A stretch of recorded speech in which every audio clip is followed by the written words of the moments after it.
persoalan ekonomi mampu memberikan akidah. Jika umat muslim hari ini tidak mau mengulurkan tangannya sepanjang mungkin yang tak menjalankan syariat dan nilai-nilai agama, jangan salahkan. Karena memang itu yang akan terjadi. Masih banyak orang-orang yang rela untuk memberikan bantuan kepada mereka dengan syarat kita harus meninggalkan agama dan akidah. Maka jangan salah, ketika banyak kita temukan orang-orang muslim dahulunya mukmin, tapi berubah menjadi tidak mukmin hanya karena ekonomi. Kemana perhatian kita orang-orang yang beriman? Alhamdulillah. Alhamdulillahilladzi arsala rasulahu bil huda wa dinil haq liyudhhirahu 'ala ad-dini kullih wa kafa billahi shahida. Ashhadu an la ilaha illallah wahdahu la syarika lah wa ashhadu anna Muhammadan 'abduhu wa rasuluh la nabiyya ba'd. Allahumma salli wa sallim wa barik ala hadha an-nabiyil karim. Allahumma salli ala Muhammad wa ala ali Muhammad fil alamin innaka Hamidum Majid.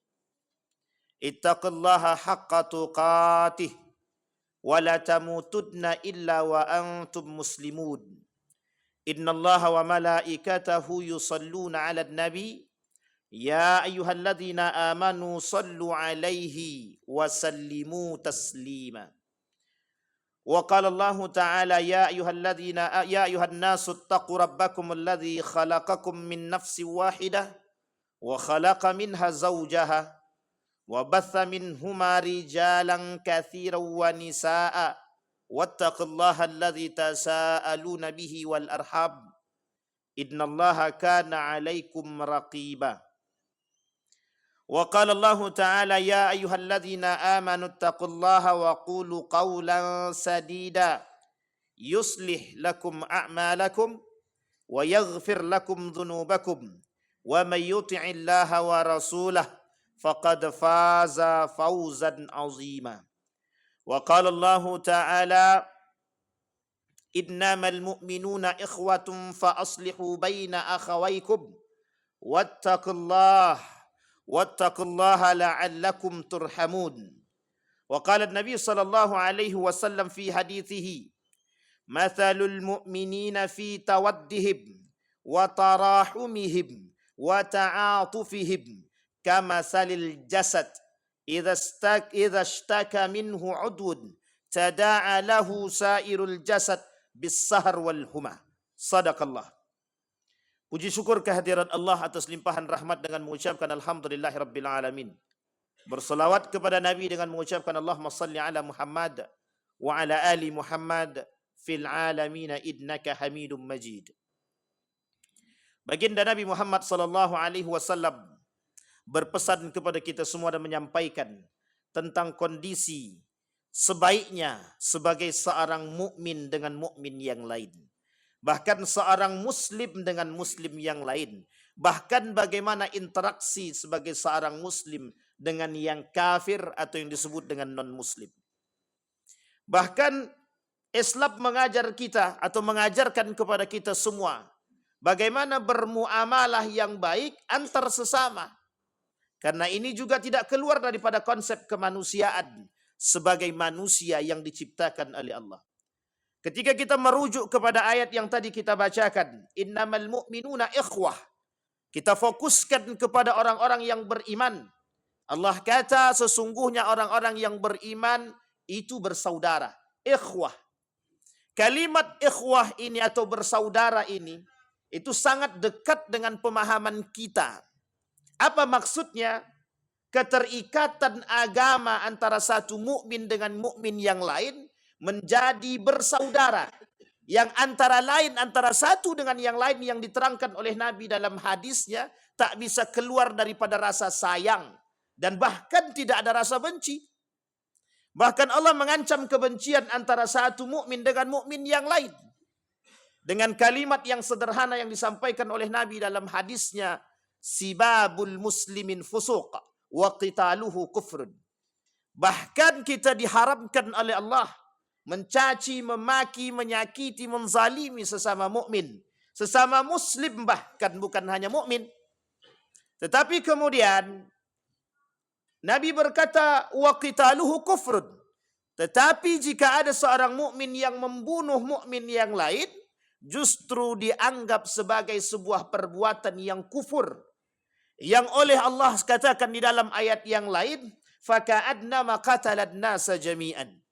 Orang yang membunuh satu jiwa yang tak berdosa, dianggap telah membunuh sekian banyak jutaan manusia tanpa ada rasa yang lain. Artinya apa? Dosa yang diemban bagi orang-orang yang membunuh satu jiwa. Apa tak lagi kalau jiwa itu seorang yang mukmin atau muslim, maka pengibaratannya adalah 1 juta umat manusia yang telah dibunuh oleh mereka. Dosanya. Oleh karenanya, kewajiban seorang muslim dengan muslim yang lain itu terikat. Dari perkataan yang tadi kita sampaikan oleh Allah, ikhwah. Sehingga kalimat selanjutnya Allah sampaikan, fa aslihu baina akhawaikum. Maka perbaikilah. Perbaiki apa yang harus kita perbaiki? Yang harus kita perbaiki adalah muamalah kita dengan sesama muslim. Jika ada yang retak, yang salah, kita perbaiki. Jika ada yang tak benar, harus kita sambung, harus kita benarkan. Maka kalimatnya fa aslihu. Apa artinya kalimat fa aslihu? Perbaikilah. Apa yang harus diperbaiki? Karena Allah tahu. Di dalam hadis Nabi sampaikan. Ketika Nabi berdoa kepada Allah, memohon 3 hal yang diminta oleh Nabi. 1 di antara 3 hal itu tidak dikabulkan oleh Allah. Apa kata Nabi permintaannya? Jangan engkau jadikan perpecahan dan perselisihan di antara umatku, kata Nabi. Kemudian Allah tak kabulkan. Kenapa? Karena Allah tahu di antara umat mukmin dengan mukmin yang lain pasti terjadi perselisihan. Di antara satu muslim dengan muslim yang lain bisa saja menimbulkan perselisihan di antara mereka. Artinya kalimat itu, fa aslihu, perbaikilah. Kalimat perbaiki ini untuk menekankan kepada kita bahwa kita ini orang yang bersaudara. Artinya apa? Dengan kalimat fa aslihu, perbaikilah persaudaraanmu antara satu dengan yang lain. Ma'asyiral muslimin rahimakumullah. Nabi pernah berkata dalam riwayat yang lain, kata Nabi, haqqul muslim 'alal muslim sit. Kewajiban seorang muslim terhadap muslim yang lain. Yang digambarkan dengan kalimat haknya seorang muslim terhadap muslim yang lain. Ketika satu muslim punya hak terhadap muslim yang lain, itu menjadi sebuah kewajiban. Maka tak salah ketika ada ulama yang mengatakan ketika ada seorang mukmin atau muslim diundang untuk datang ke rumah saudaranya, tapi mereka tak datang tanpa uzur, mereka berdosa. Karena hukum kewajiban atau hak dan kewajiban sesama muslim terjalin dari kalimat ikhwah, persaudaraan. Yang uniknya lagi, terjadi di kalangan umat muslim hari ini rasa cuek yang sangat mendalam terhadap umat muslim itu sendiri.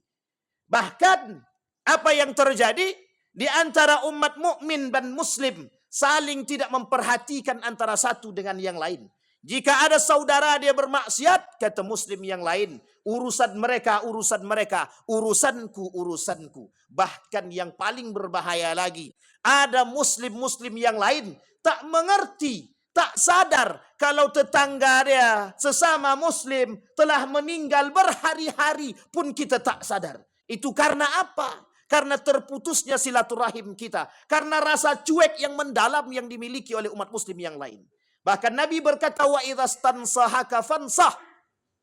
Jika kalian membutuhkan nasihat atau jika saudara meminta nasihat kepadamu, berikan. Jangan engkau tak mau memberikan nasihat. Karena kewajiban seorang muslim terhadap muslim yang lain adalah memberikan nasihat. Apalagi perhatian khusus. Memang harus begitu, iya. Karena itu menjadi sebuah kewajiban. Maka tak salah ketika Allah mengatakan, ketika Nabi mengatakan di dalam hadisnya, permisalan seorang yang beriman, mathalul mu'min fi tawaddihim, rasa cinta mereka, rasa kasih sayang mereka, wa ta'atufihim kamasalil jasad. Orang-orang beriman itu seperti satu bagian tubuh. Jika tangan kanan yang sakit, tangan kiri pasti merasakan sakit. Tapi uniknya, ketika ada seorang mukmin yang dicela, yang dicaci dan dimaki, hari ini umat muslim tak merasa sakit. Bahkan ketika baginda Nabi Muhammad SAW dicaci, dimaki, dihina, tak ada satupun yang merasa sakit. Itu uniknya umat muslim hari ini. Artinya apa? Rasa simpati dan empati yang tertanam dalam diri kita, yang selayaknya menjadi akhlak kemanusiaan, yang harusnya ada dalam diri setiap umat manusia, hilang sedikit demi sedikit dari diri mereka. Bahkan Nabi kata, wa yabqal khuthalah. Artinya apa? Ketika akhlak sudah tak ada lagi dalam diri seseorang, maka akan tercipta karakter-karakter yang buruk dalam diri-diri seseorang. Apa salah satu contoh karakter yang buruk tersebut? Tiadanya simpati dan empati sesama muslim. Bukan hanya sekedar mukmin, apalagi kepada mukmin. Kalau sesama muslim sudah tidak ada, apalagi sesama mukmin. Kenapa demikian? Karena banyak kita dapatkan hari ini seorang muslim tak lagi mau memiliki perhatian kepada muslim yang lain. Oh, tetanggaku miskin, itu urusan dia. Kenapa dia malas bekerja? Tanpa ada perhatian yang lain yang tanam dalam diri kita. Bahkan kita tak lagi memiliki rasa kasihan kepada saudara-saudara kita. Oh, tetanggaku tidak pernah sholat. Oh, tetanggaku tidak pernah ke masjid. Kita tak pernah ulurkan lidah kita. Kita tak pernah ulurkan tangan kita. Kita tak pernah ulurkan nasihat kita untuk mengajak mereka untuk dekat kepada Allah. Inilah perhatian umat muslim hari ini. Setiap orang berpikir tentang diri mereka sendiri. Tapi tak salah, karena memang begitu yang dikatakan oleh Nabi dalam hadisnya. Tidak akan terjadi hari kiamat sampai kalian akan melihat jauhnya umat muslim dengan muslim yang lain, tanpa harus memberikan perhatian antara satu dengan yang lain.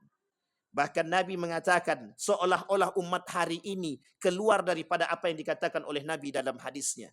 Ad-din ad-nasihah. Padahal Nabi berkata, kata Nabi, agama itu adalah nasihat. Bagi siapa? Lillah, wali rasulihi, wali kutubihi, wali a'immatil mursalin, wa ammatihim. Kata Nabi, agama itu nasihat. Bagi siapa? Bagi Allah. Bagi siapa lagi? Bagi Rasulnya. Bahkan dikatakan oleh Nabi, nasihat itu bagi Allah dan Rasulnya. Artinya apa? Ketika Nabi Muhammad SAW menjadi contoh bagi kita, salah seorang yang memiliki akhlak terbaik di muka bumi ini, manusia terbaik dengan perangainya, menjadi contoh bagi kita serta menjadi nasihat daripada akhlak dia. Artinya apa? Materi yang tertanam dalam diri Nabi sekaligus menjadi nasihat yang tertanam dalam diri dia bagi semua umat manusia. Bukan hanya umat muslim, bukan hanya umat mukmin. Tapi uniknya, ada yang terbalik. Dengan non-muslim atau kafir dia baik, tapi justru sebaliknya dengan muslim dia tak baik. Ini muskilah kita lagi. Masalah kita yang lebih besar. Ketika mereka bersama orang-orang yang beriman, tapi justru mereka tak baik. Tapi ketika mereka kembali kepada kekafiran dan kekufuran mereka, atau berkumpul dengan teman-teman kekufuran mereka, mereka baik. Seolah-olah mereka menjadi manusia yang munafik di hadapan Allah Subhanahu wa Ta'ala. Ma'asyiral muslimin rahimakumullah. Ini nasihat bagi kita. Apa maksudnya? Betapa baginda Nabi Muhammad SAW mengingatkan kepada kita betapa besarnya pergaulan, muamalah berpengaruh terhadap pertumbuhan nilai-nilai agama di kalangan umat muslim hari ini. Kenapa demikian? Karena semakin tinggi orang berilmu seharusnya semakin berakhlak, semakin baik perangainya, semakin cinta terhadap sesama muslim. Bahkan dikatakan oleh Nabi dalam riwayat yang lain, kata Nabi, 3 yang menyebabkan orang mendapatkan halawatul iman. Orang yang menjadikan Allah dan Rasulnya yang paling ia cintai. Yang kedua, dia mencintai saudara dia sesama muslim dan mukmin. Artinya apa? Ketika nampak di hadapan mereka seorang mukmin bermaksiat, mereka mesti datang untuk memberikan nasihat. Kenapa demikian? Karena itu bukti cinta. Berarti jika tidak ada cinta dalam diri seseorang, atau jika seorang mukmin atau muslim membiarkan dan menelantarkan jasad muslim-muslim yang lain, mereka lebih parah daripada binatang. Kenapa? Karena mereka tidak berakhlak dan tidak mencintai sesama muslim. Maka tak salah ketika ada mukmin, ada muslim yang tidak merasa sakit hati ketika saudara-saudara mereka yang di Palestina dicaci, dimaki, dibom, dihancurkan, bahkan sampai hari ini sudah ribuan, ratusan ribu manusia yang mati begitu saja. Tidak ada rasa simpati, tidak ada rasa cinta kepada mereka. Itu disebabkan karena dha'ful iman. Iman yang lemah di dalam diri setiap umat muslim. Apa sebab? Karena mereka cinta terhadap dunia. Apa sebab? Karena mereka sudah tidak takut dengan kematian. Apa sebab? Karena tidak ada lagi nasihat dalam diri mereka. Karena sudah tidak ada lagi kebijaksanaan dalam diri mereka. Beragama bukan untuk Allah. Beragama untuk menutupi diri dia agar dia bisa dipanggil orang yang taat beragama. Beragama bukan lagi untuk menempaskan nasihat akhlak yang baik pada diri mereka. Tapi justru melahirkan akhlak-akhlak yang mazmumah. Bayangkan satu kondisi yang sangat-sangat miris hari ini kita temukan. Ada mayat yang kita temukan berhari-hari, bahkan ditutupi hanya karena untuk sesuatu, hanya karena mungkin ketidakterlibatan, atau hanya karena rasa malu dan gengsi. Apakah ini yang dikatakan seorang yang beriman? Mana rasa cinta kita kepada saudara kita sesama muslim? Mengapa ada jasad yang tidak kita ketahui? Mengapa ada orang miskin di samping rumah kita tak kenal? Mengapa ada orang-orang yang tidak mampu di samping rumah kita tak sadar? Bahkan kadang-kadang mereka harus mengemis ke sana dan kemari hanya untuk mendapatkan sesuap nasi. Ma'asyiral muslimin rahimakumullah. Perlu kita pahami bahwa persoalan ekonomi mampu menggadaikan akidah. Jika umat muslim hari ini tidak mau mengulurkan tangannya sepanjang mungkin, yang tak menjalankan syariat dan nilai-nilai agama, jangan salahkan. Karena memang itu yang akan terjadi. Masih banyak orang-orang yang rela untuk memberikan bantuan kepada mereka dengan syarat kita harus meninggalkan agama dan akidah kita. Maka jangan salah. Ketika banyak kita temukan orang-orang muslim dahulunya mukmin, tapi berubah menjadi tidak mukmin hanya karena ekonomi. Kemana perhatian kita orang-orang yang beriman? Kemana perhatian kita orang-orang yang Islam, yang mengaku beriman kepada Allah, yang mengaku berserah diri kepada Allah? Siapa kita yang mengaku beriman kepada Allah, tapi kita tak mencintai saudara kita? Bahkan Nabi berkata, La yu'minu ahadukum hatta yuhibba li akhihi ma yuhibbu li nafsihi. Tidak beriman seseorang, kata Nabi, sampai dia mencintai saudara dia seperti dia mencintai diri dia sendiri. Hari ini hadis itu tak berlaku. Kenapa tak berlaku? Karena hari ini setiap mukmin mencintai diri mereka dan tak lebih mencintai daripada saudara mereka. Padahal sudah disampaikan oleh Nabi, setiap mukmin dengan mukmin yang lain itu bagaikan satu tubuh. Jika satu yang sakit, maka yang lain akan merasakan sakit. Pertanyaan yang besar bagi diri kita, akankah itu menjadi hadis yang akan selalu kita amalkan, atau hanya sekedar tulisan yang akan tinggal di dalam benak kita? Kita muslim, kita mukmin, sadar kita akan tulisan itu, sadar kita akan hadis tersebut. Tapi mengapa kita tak mengamalkan dan tak menjalankan itu? Inilah kondisi umat muslim hari ini di tengah umat muslim yang lain. Artinya apa? Tersebarnya keislaman seseorang yang begitu besar, tapi uniknya merosotnya akhlak dan antipati dan antisimpati kepada sesama muslim dan mukmin. Tak salah. Karena inilah penyebab kelemahan umat mukmin dan muslim hari ini. Disebabkan karena nafsu mereka, cinta mereka terhadap dunia, cinta mereka terhadap apapun yang mereka miliki, harta dan kekuasaan, sehingga melemahkan iman mereka, sehingga menghilangkan rasa cinta mereka terhadap sesama, dan uniknya lagi menghilangkan akhlak dalam diri mereka. Ma'asyiral muslimin rahimakumullah. Kesimpulan dari apa yang kita sampaikan, satu hal yang disampaikan oleh baginda Nabi Muhammad SAW dalam hadisnya, kewajiban seorang muslim terhadap muslim yang lain menjadi hak bagi mereka. Artinya apa? Ketika Nabi mengatakan hakul muslim alal muslim sittun, artinya hak tersebut menjadi sebuah kewajiban. Idza laqitahu fasallim alaih. Ketika kau bertemu dengan seorang mukmin, maka berikan salam. Ketika kamu bertemu dengan seorang muslim, maka berikan salam. Kata Nabi dalam riwayat yang lain, yusallimu ala man arafa wala yusallimu ala man la ya'rif. Kata Nabi, tidak akan terjadi hari kiamat, kata Nabi, sampai engkau perhatikan seorang mukmin tidak akan memberikan salam kepada orang yang tidak dia kenal, tapi mereka justru akan memberikan salam kepada orang yang mereka kenal. Artinya apa? mulai merosotnya disebabkan karena perkenalan dan persaudaraan. Hanya salam diberikan, tapi bukan karena keimanan ataupun akidah yang sama. Yang kedua, wa idza da'aka fa'ajibhu. Jika kalian diundang, diajak untuk bertemu, maka jawab, maka datanglah. Datang ke rumah mereka, mereka mengundang. Maka jika kita tak datang dengan udzur atau tanpa udzur atau udzur yang tidak syar'i, maka hukumnya berdosa. Hukumnya berdosa. Jika ada tetangga yang sakit, maka jenguk. Jika ada yang meninggal, maka berziarahlah, datanglah, mengelayatlah. Karena ini menjadi sebuah kewajiban. Wa idzastansahaka fansah. Jika mereka datang meminta nasihat kepadamu, datanglah, berikan nasihat. Ini kesimpulan dari apa yang kita sampaikan merujuk kepada hadis baginda Nabi Muhammad SAW. Artinya apa?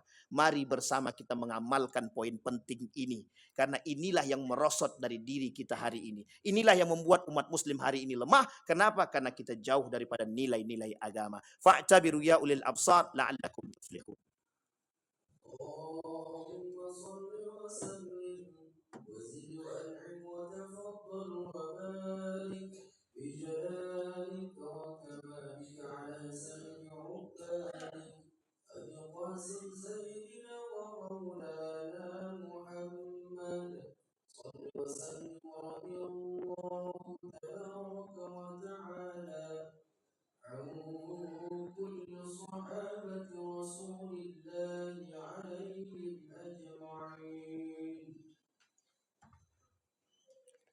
Alhamdulillah, alhamdulillahilladzi hadana li hadza wa ma kunna linahtadiya laula an hadanallah.